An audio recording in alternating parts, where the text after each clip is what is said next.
আসসালামু আলাইকুম। কেমন আছেন সবাই?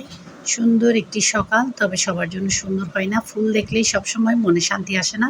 এমন একটি ব্যাপার। তারপরেও সুন্দর কিছু রঙিন, রঙিন ফুল দেখলাম। ভাবলাম আপনাদের সাথে শেয়ার করা যাক।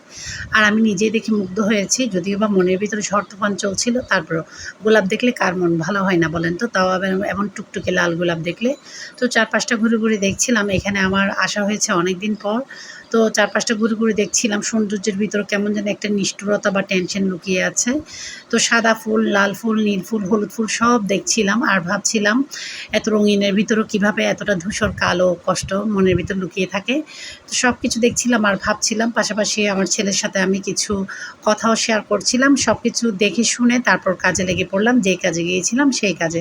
তো কাজ সেরে তো ঘরে চলে এসেছি। আর এই ফাঁকে একটা কথা বলে নিই, আমার ভিডিও যদি ভালো লাগে ছোট্ট একটা লাইক দিয়ে পাশেই থেকে যাবেন। অন্যদিকে আমরা এসেছি চট্টগ্রাম মেডিকেলের পাশে যে পরমাণু যেখানে টেস্ট করা হয় আরকি, সেই সেন্টারে এসেছিলাম এখানে কিছু টেস্ট করানোর জন্য। দেখা যাক আল্লাহ ভরসা রিপোর্ট কি আসে। তো অন্যদিকে ফুলের বাগানটাও একটু দেখে নিচ্ছিলাম। প্রতিবারই কিন্তু এই লাল ফুলগুলো দেখা যায় আর এত সুন্দর লাগে। সবাই পাশে থাকবেন। আজকের জন্য এতটুকু। আল্লাহ হাফেজ।